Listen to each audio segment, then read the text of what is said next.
Record. Recording is rolling. It is Tuesday, February 25th. Oh my God. Good morning. I'm Nina Chen, a member of OCAPA.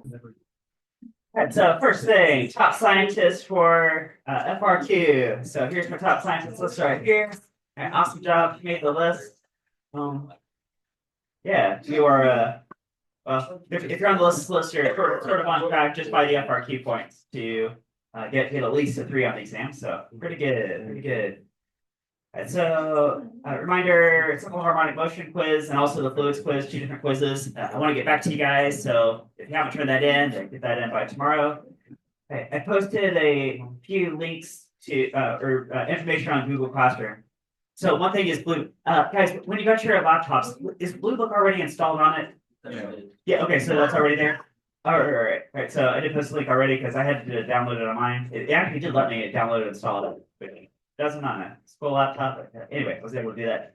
The SAT is coming up next week on Thursday. There's an Excel file says exactly where everyone's testing, which is most of you guys. Grad bash and prom information is also there. I'll show you guys exactly. All right, so here you go. Grad bash and prom information right there.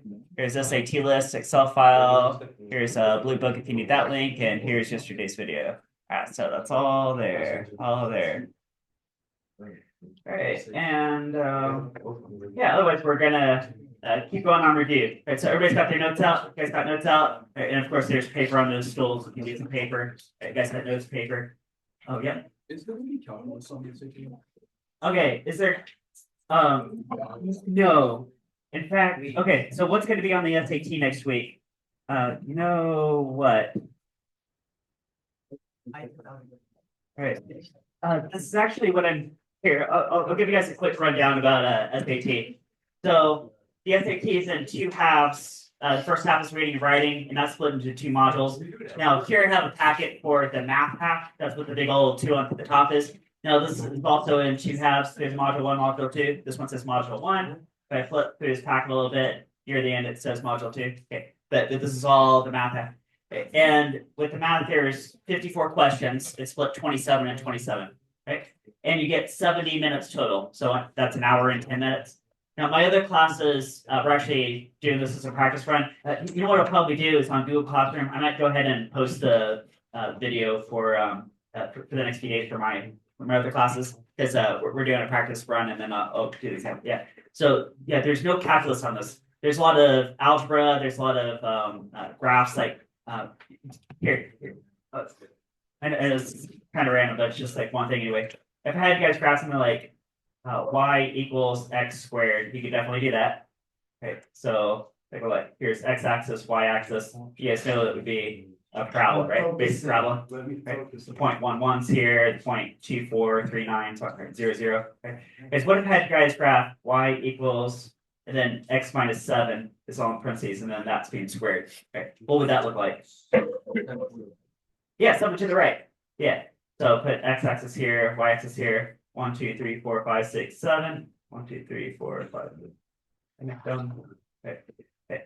Oh, and if you forgot, so if you subtract within the operation, yeah, that slides everything to the right. If you forgot, then you can plug in a coordinate. So what if x is equal to 7? Well, 7 minus 7, that would be 0. 0 squared is 0. So I know the coordinate 7, 0 is a coordinate. So that would be this vertex right here. Okay. That's some of the math you have to know on the SAT. Okay, so I'll post my other class videos so you guys can get an idea, right, if you need a little extra review for that. Okay, all right, so you guys right there. Okay. All right, so let's run this review then. Okay, so okay, so you guys are taking some notes here. Right. You guys know that one of your free response questions is going to be experimental design, and part of that is you have to say what measuring tool are you using to measure what variables. Okay, so let's go down. If you have to measure displacement, what's a good tool? Yeah, meter stick or a ruler. There you go. Okay, do a little bit longer. Okay, so if you're measuring like centimeters, maybe a ruler. Okay, probably those. Okay. Well, how do you measure angles? Protractor. Aha, protractor. Ooh, what you got right here? Right, how big is the wedge? Okay. Now, careful, because if you're ever directly multiplying an angle, say to go from angular displacement to linear distance, something like that, can you measure in degrees? No, you have to convert to what first? Radians. Okay. How many degrees are in a circle? 360. How many radians are in a circle? 2 pi. There's a conversion factor right there, right? 360 degrees is 2 pi radians. It's one revolution. How do you measure time? Stopwatch, sketch choice. How about displacement, velocity, acceleration? What tool? Yeah, motion detector. What tool also showed up on a recent FRQ as a availability that's actually not on this list? Video? Yeah, video. You can take video with your phone, right, is also an option. Okay. I know in this class, we have a tool that a lot of times we'll just call a speed gate. Looks like a little gate and say like a little toy car can fit through it. I don't think AP graders would be familiar with that, so just call it motion detector. And the way you set up the motion detector is you can have an object headed straight towards it or straight away from it. Okay, so that might be something you have to explain and set up. Okay. How about mass? Scale. Yeah, got triple beam balance, got digital scale, those good choices. No, this question's coming in the past. I don't, they just reformatted the whole exam this year, so I don't know if you guys are gonna get this question or not, maybe. Do you guys know what is the difference between gravitational mass and inertial mass? Okay. So, yeah, if you see gravitational mass, they're talking about gravitationally attracting masses, as in the mass you can discern from the weight. So this is something related to F equals mg, or that really comes from g m on r squared. This like the Earth, right? Gmm over r squared. Okay? If you hear inertial mass, this is say how much inertia something has because of its mass. That's not anything to do with the gravitational pull. Right? That's what formula am I thinking of? F equals ma. Yeah, F equals ma. Right? You push on some mass with a force, it accelerates. Right? Now it turns out that this mass and this mass trying to be the same thing, but I've seen AP ask this question a lot of times in the past, so they might ask that. Anyway, we got how can you measure force or weight?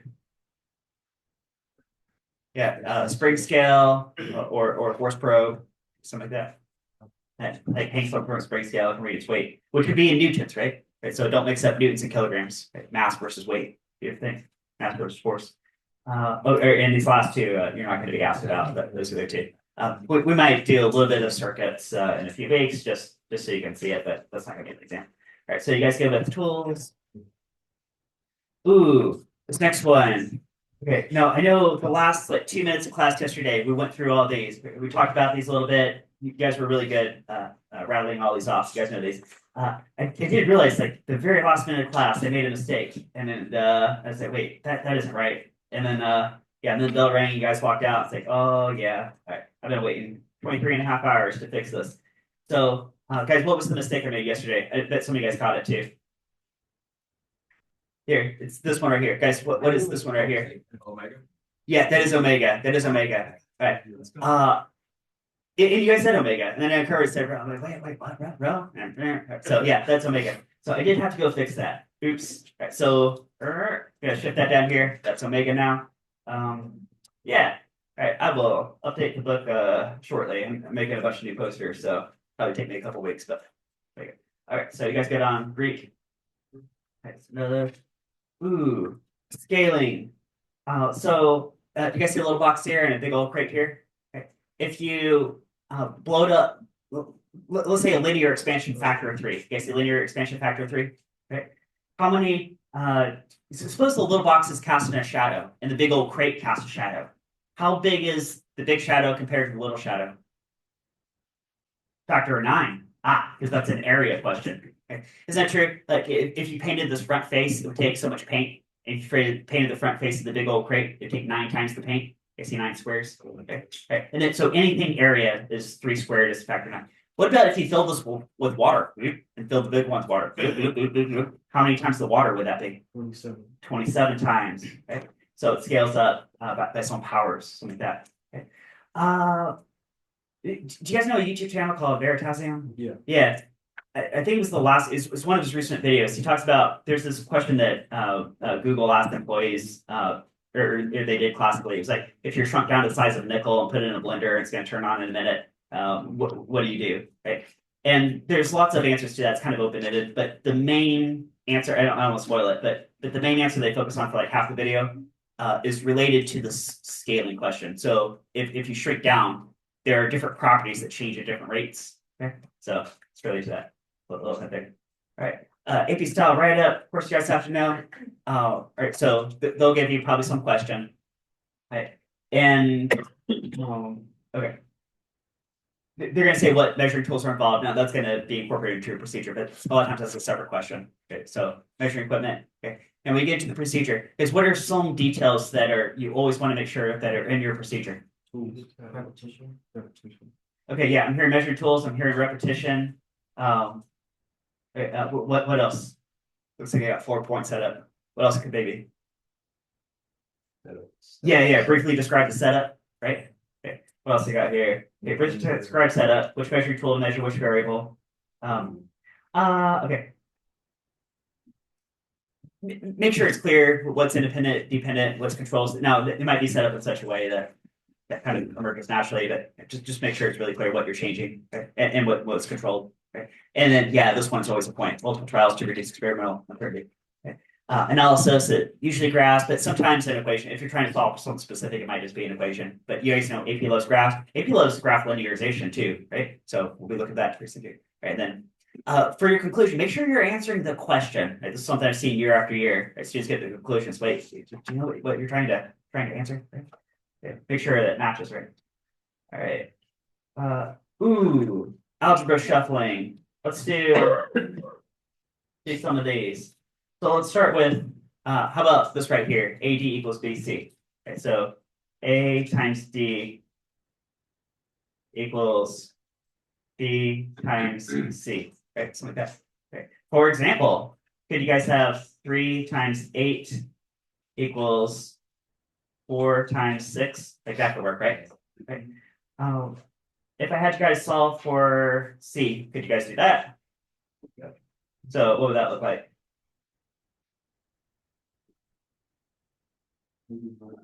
Yeah, AD divided by B. You just take the B and divide it down. Okay. Same thing with the numbers. Right? If you take the 4 and divide it down, say 3 times 8 is 24, divide down the 4. Oh yeah, that would be 6, wouldn't it? Like I said. Right? And you guys should be, or so you guys went from this box to like this box here, right? But these are all equivalent. They all say the same thing. So you guys should be able to do those. Okay. All right, let's solve an algebra puzzle. Right. Since you guys have your notes out, go ahead and solve that. Solve for X.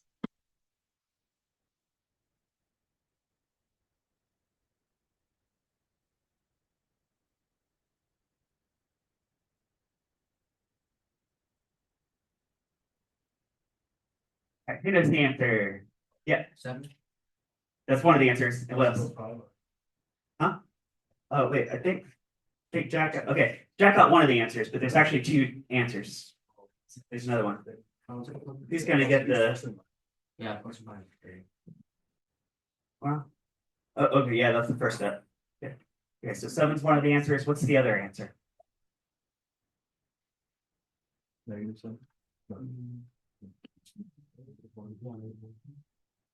got 1/3? You guys say? All right, let's go through it. So first thing you did was you guys took the square root of both sides.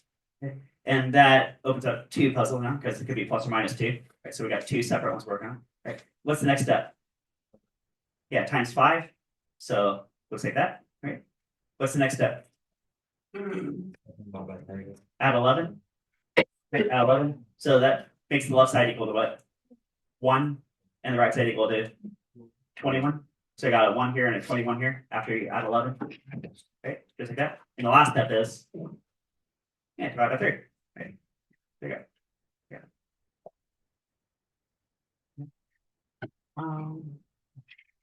Right, common graphical relationships. Now, of course, there's lots of graphs in the universe, but there's really only a handful, like 5 or 6 graphs that are going to show up on your AP exam. Okay? So if you saw no relationship, what do you think that would look like? Yeah, that could either be a flat line, or you could have a vertical line, either vertical or horizontal. It's saying if you change one variable, the other variable does not care, doesn't respond. In this case, x can be lots of different things, and y is just doesn't care what x is. It's always the same thing. Okay? If you see a linear or a direct relationship, what's that? Yeah, like y equals mx. Now, really, a direct relationship goes through the origin, like this one. If this was shifted up, it has some y-intercept, like y equals mx plus b. That could still be linear, but maybe you wouldn't call it direct. Whoops. Show you guys inverse, but you guys know that something like 1 over x. One variable gets big, the other gets small. Okay. How about, okay, parabola and root is really the same graph, just if you flip the axes. Right? So those are kind of the same thing, parabola and root. Okay. And the one you guys just learned recently, like the last few weeks, is sinusoidal. That gave, well, what does this look like, a sine or a cosine? Yeah, you know this is a sine because it starts at the origin like that, right? Okay. And if it was a cosine, then it'd be the same shape. I could just shift it to the left a little bit, so it starts like that. Okay. Sine and cosine, same shape. Okay. One of the first. Oh, whoops, sorry, wrong one. Okay. Circles. Here, see if you guys can get these. Oops. Okay. So, say if you're looking at a circle. Right. It's got some properties. It's got some radius R. It's got some circumference all the way around C. It's got some area A. Right. Is that all true? Okay. Could you here? Let's set up a few graphs here. So you guys can get these. If you guys graph circumference versus radius, what does that graph look like? Circumference versus radius. Linear. Yeah, linear. And what's the slope of this line equal to? Yeah, 2 pi. Yeah, because the equation would be circumference equals 2 pi r, right? Is that true? Right. What if you graph area versus radius? Right. So what if I have different circles? What if I have big circles, little circles, or where the radius is changing? So I got lots of different radial sizes. Right. What is and you say what's the area? Right. So what's the area of that little guy? What's the area? What shape? It is a parabola because what's the equation for that? Yeah, area would be pi r squared. Okay. Right. So if this was a free response question, then AP might want you to linearize it. There could be different ways to do that. What's one way to linearize it? What could you put? Yeah, you could do a versus r squared, right? And what would, oh, you said that would linearize it, so let's see that one. Right. What would the slope of this line be? Pi. It would be pi because it's the same equation. Same equation. It's still area is pi r squared. Okay, you guys do that. All right. Oh, there you go. So it's right there. Okay, Pythagorean theorem. You guys know you have to apply it at some point. Okay, let's do one of these. Suppose you're in a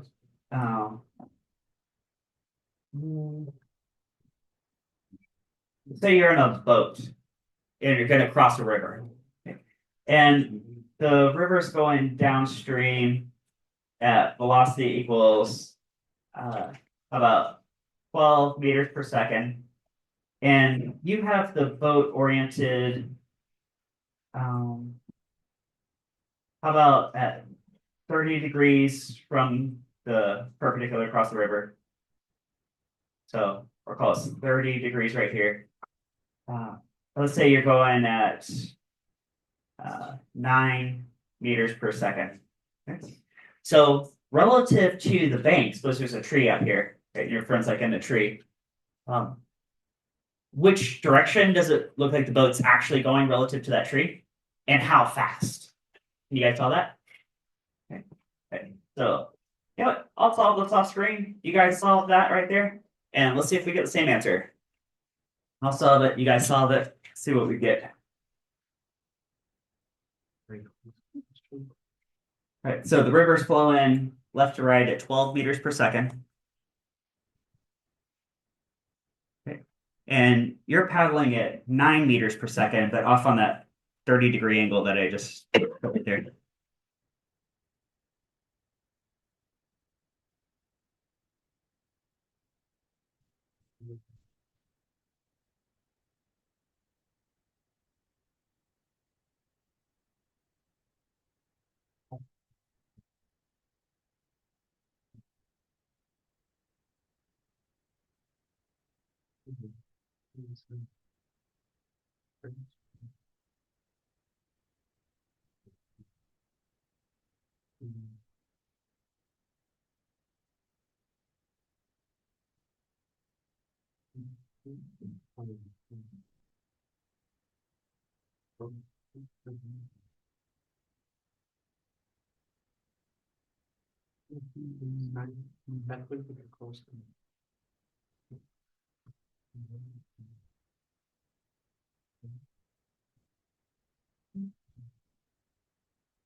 For a little compass rose in here, let's say this is north, south, east, west. Just I can tell all of it, right? So that when you get an angle, a direction, be like, okay, how many degrees, what of what?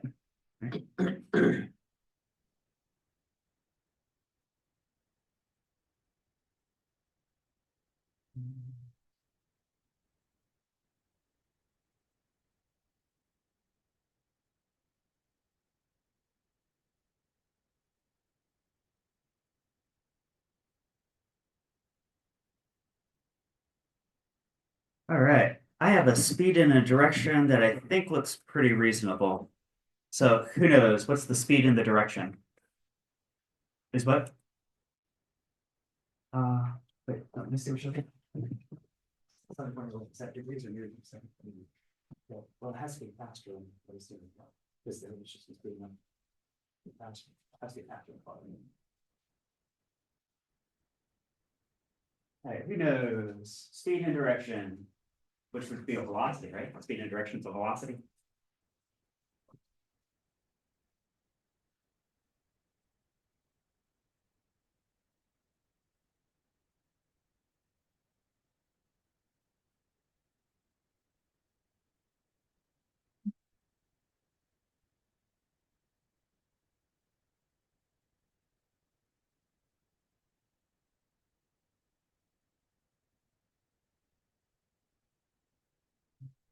A faster than that, I think.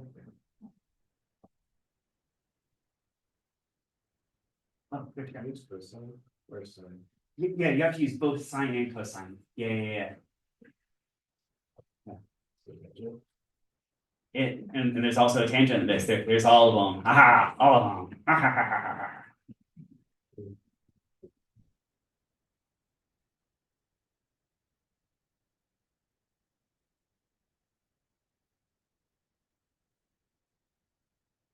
How about now? Who knows? All right, last call. All right, let's start going through this then. All right, so there's two velocity vectors. There's the river going, okay, well, I've got them going east. Okay, it looks like you're going sort of northeast, like 30 degrees east of north. Right?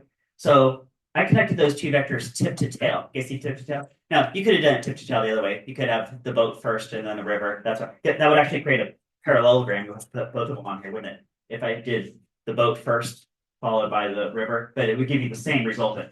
Here, I'll switch each color. Here's the resultant in pink ink right here is the resultant. Okay, that's what I want to know. That would be relative to the tree. Okay. True. Is that okay? Yes. All right. Now let's take this 9 meters per second rowing vector and break this into components that align with the north-south system. That gives Cartesian coordinates. Okay. All right. So this right here is equal to what times what? 9 meters per second times sine of 30 degrees. Okay. Actually, you guys probably did that one without a calculator, because what's sine of 30 degrees? Half exactly. So wouldn't this have to be 4.5 meters per second? Okay. You know, while we're at it, let's just go ahead and get this entire eastward vector. So put that all together. How many meters per second straight east? 16.5 meters per second. Okay, we haven't even touched the calculator yet. Okay. Sure. Okay. How about the north component is equal to what times what? Oh, 9 times cosine. Yeah, 9 meters per second times cosine of 30 degrees. Or we could say sine of 60 degrees. That'd be the same thing. Because this, you guys know this angle is how many degrees right here? 60 degrees. So you could have said sine 60, be the same thing. Okay, so all right, now I need a calculator. 9 cosine 30. Looking at 7.79 meters per second. Now it's strictly north. Okay. That's good. Okay. So let's see, you're going this fast to the east, 16.5 meters per second. Going this fast north, 7.79 meters per second. How do you figure out your total speed? Pythagorean theorem. Yeah, Pythagorean theorem. Okay. So call it v total equals square root of bx squared plus by squared. Okay. Okay. So do square root. Okay, so you guys doing square root. I got 16.5 squared plus 7.79 squared. That's telling me 18.25 meters per second. So if this guy in this tree is pointing a radar gun at the guy in the boat, that is the speed rating on the radar gun. Okay? Okay. One more thing you gotta chase down is what direction relative to that tree on the shore are you moving? Now you could find this little skinny angle right here, or you could find the angle from the north coordinate, which would be like the bearing angle. But those are complementary angles. So if you know one, you can figure out the other pretty quickly. Okay. Let's figure out the little skinny angle first. We'll find east and north. I'll call this angle, let's call it theta. Okay. Okay. Guys, how do you solve for theta? Arctan. Aha. Yeah. Let's call it inverse tan. Inverse tan to arctan. If you want the Excel command, it's ATAN for arctan. Okay. But also if you do this in Excel accepts angles in radians. So if you're programming on Excel, make sure it's in radians. We're going to do degrees here. So whatever what. 7.79 over 16.5 meters per second. Now remember that tells me that little scanning angle right there. So inverse tan 779 over 16.5. That is 25. Well, 25 and change. I'll call it 25 degrees. Okay. Okay. Right, now, if that's theta, I'll call this other angle. How about beta? Sometimes that's used for angles, right? Okay.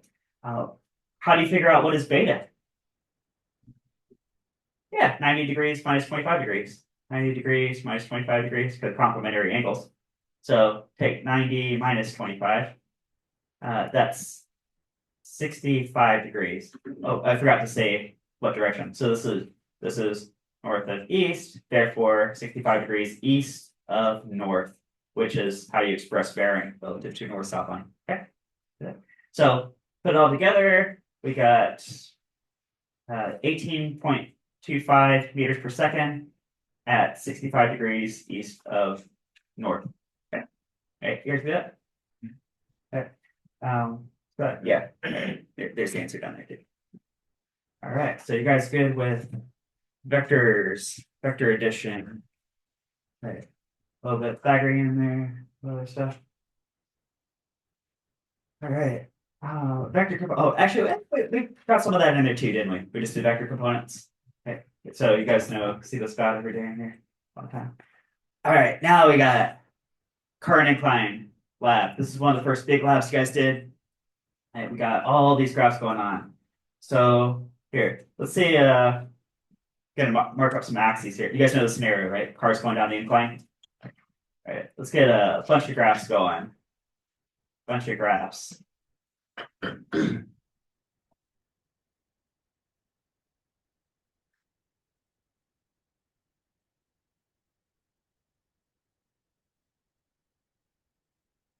I'll pull this off screen so I can use this as a checklist. See, what do I want to ask it here? Let's do what is position of the car as a function of time?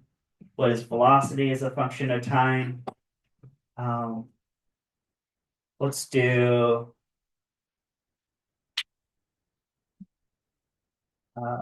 here, I'll put mass as a function of time here. And let's do velocity as a function of distance here, right? And then I got a couple other graphs I wanted to do too, but let's just start with those four. Okay, so go ahead and draw the graphs for those four right there. Right. I know a couple of them I don't have labeled yet, so hang tight on those, but 1, 2, 3, 4.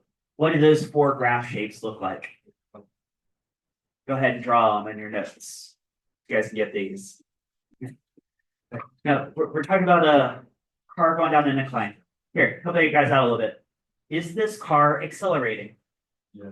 Yes, yes, it is. Ah, it's under the influence of gravity. That's what's if it starts from rest and starts moving. Yeah, there's a big hint that it must be accelerating. Okay.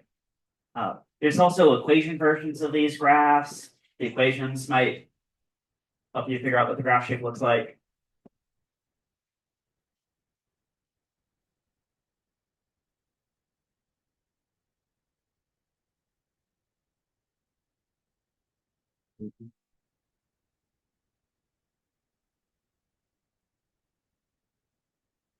Let's get these. First one, distance versus time. What did you guys draw for that graph? How many guys drew linear? Who drew linear? Who drew a parabola? Parabola. Yeah, that's right. It's gonna be a parabola. Because if you drew a little equation for this, what would the equation look like? X equals 1/2 AT squared. That's right, 1/2 AT squared. It's like a parabola, right? Okay. What if AP wanted you to determine what is the acceleration from the motion? So what if they have a bunch of time data and distance data, and they say, what's the acceleration?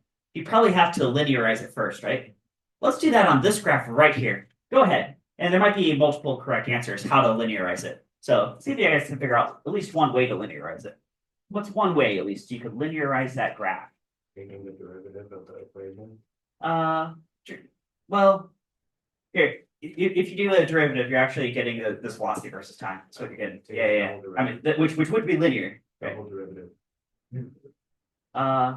You're solving for acceleration? No.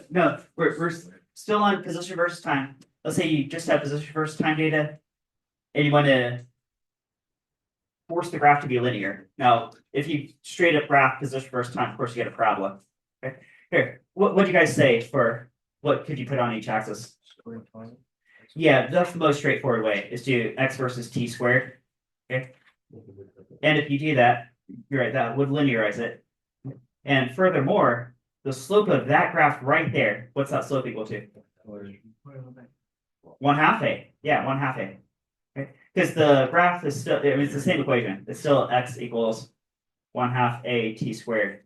Okay. But if this is your y-axis and this is your x-axis, then your slope is 1/2 a. Guess it. Okay. Now you could put 1/2 t squared on this axis, and then the slope would be exactly a.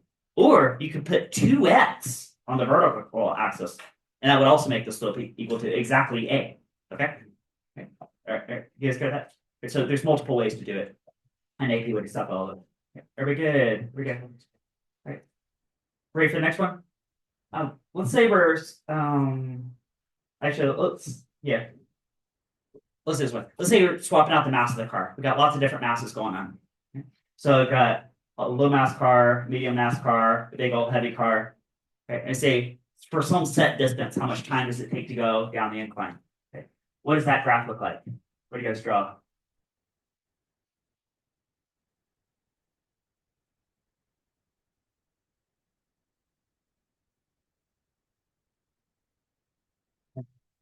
So again, this is for some set distance. Let's say the little car takes some amount of time to go down like this. Okay. Now we're gonna have a medium-sized car. How much time does it take? Same time. Now we got a big heavy car. How much time does it take? Same time. Aha.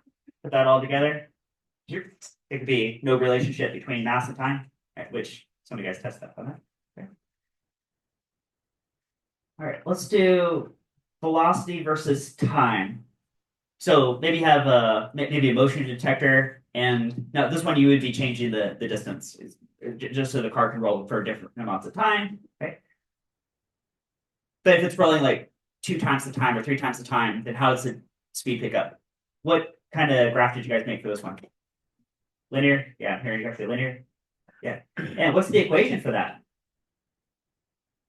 Yeah, V equals AT. Right. As long as it starts from rest. Right. V equals AT. Right. Okay. Right. Now this next one's a little trickier. What's the speed as a function of distance rolled? What does that one look like? Ah, it is a square root. It is a square root. Yeah. Okay, because here, I've always got this one ready to go because these equations keep coming back and back and back. Basically, which graph did we just make? First, second, or third? Yeah, third one. It's this one right here. Starts from rest, b squared proportional to 2ax. Okay, so that's what this is. The speed squared is proportional to 2ax. Sorry, square root 2ax like that. Okay. Now, what if you wanted to linearize that one? That's what I got this last set of axes for. What's probably the most straightforward way you could linearize that? Yeah, let's square the v, do as a function of x. Okay, now that's going to linearize. Okay. And what is the slope of that line equal to? 2a. Aha. Yeah, because again, it's the same equation. This one right here. The speed it picks up to squared is equal to 2ax. Here's your y-axis. Here's your x-axis. Here's your slope. Y equals mx. Okay, guys got that?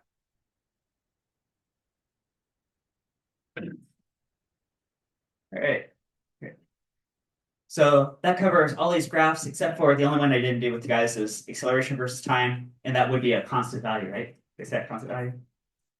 You know what? Speaking of acceleration on this lab, we weren't able to figure out. Here, let's switch forward a few weeks in class. Let me draw out a car on an incline. See if you guys remember how to get what is the acceleration of that car. So set up an incline here. Got some angle. I think you guys had about 5 degrees or something like that. A little turbo car here. Let's do a free body diagram on this car. Like, what's one force acting on that car? Yeah, right. Mg. So the weight of the car. What's another force? Normal force. Normal force. Okay. Let's say there's no friction, and that would be the entire story right there. Right, that's it. So we're gonna get rid of friction. We're gonna say the wheels are so tiny compared to the car that we don't have to worry about rotational inertia. Like that. Actually, this was a free response. I remember this being a free response question. I think it was last year. Was they said they did what we're doing right now to solve for acceleration. That was the premise. They said then they find experimentally the acceleration is not as much as they thought it was. Why would that be? And don't say friction. Let's say friction's been accounted for. So it's not friction. What else could it be? It's like, and they were accepting many answers, but one of the answers could be, what if, we never actually considered the rotational inertia of the wheels. Right? So that could have a little effect too. Okay. So finish this out though. Guys, if this angle is 5 degrees, what is this angle right here?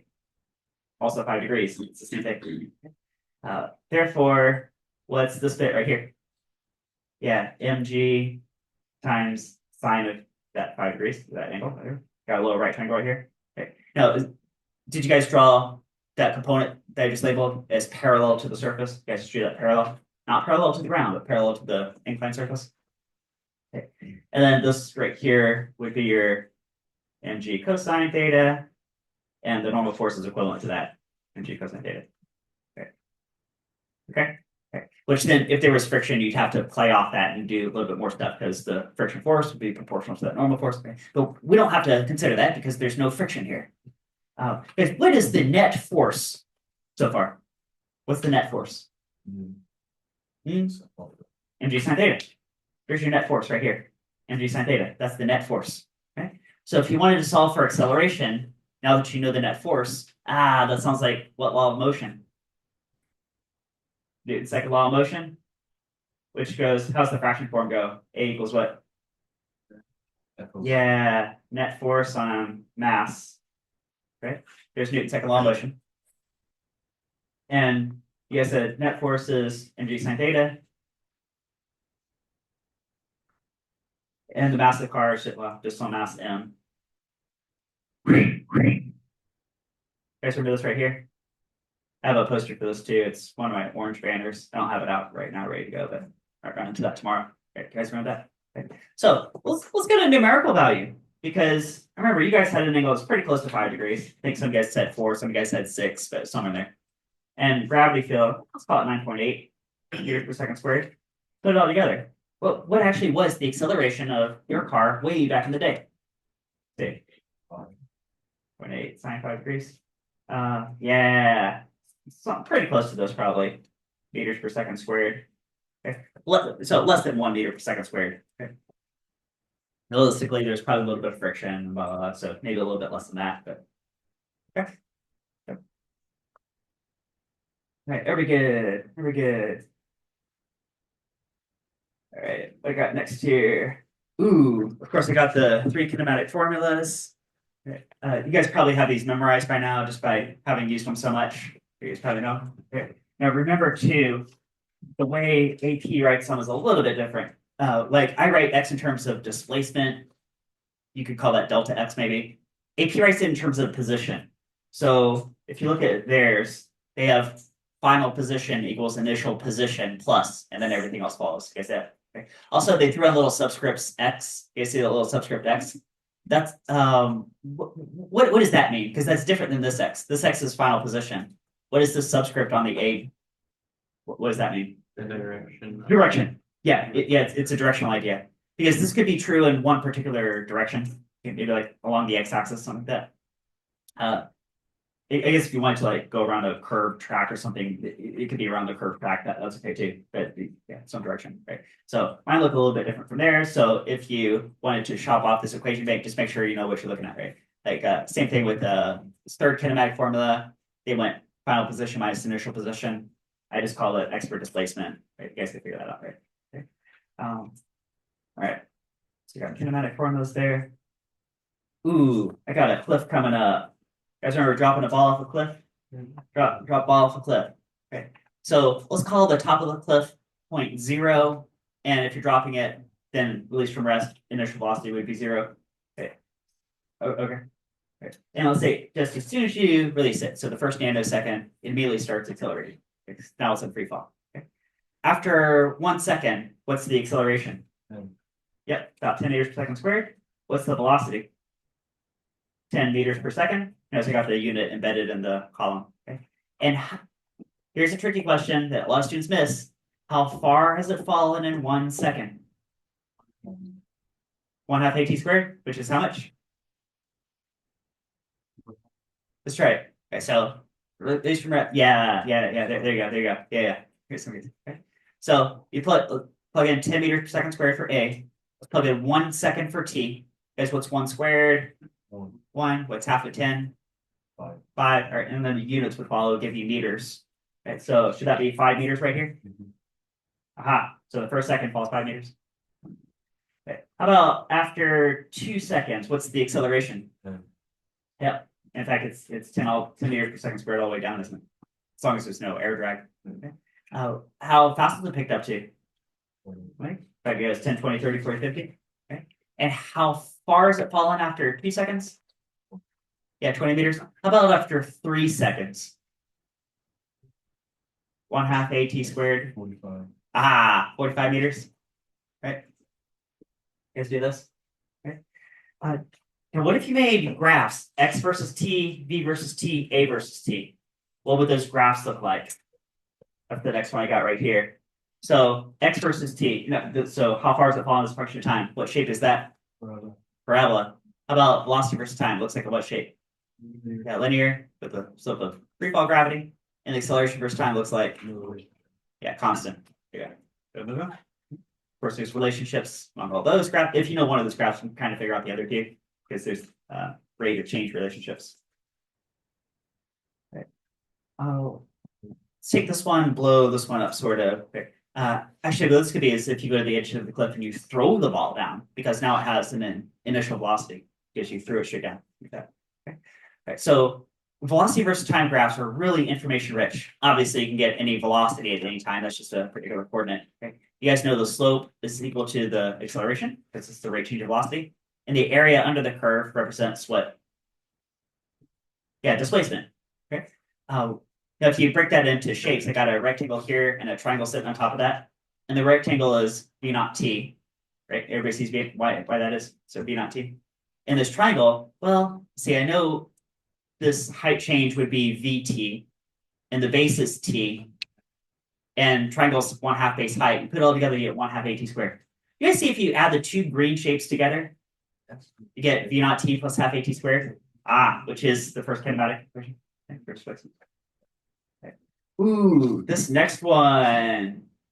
You guys remember getting reaction time? Derive that one from scratch.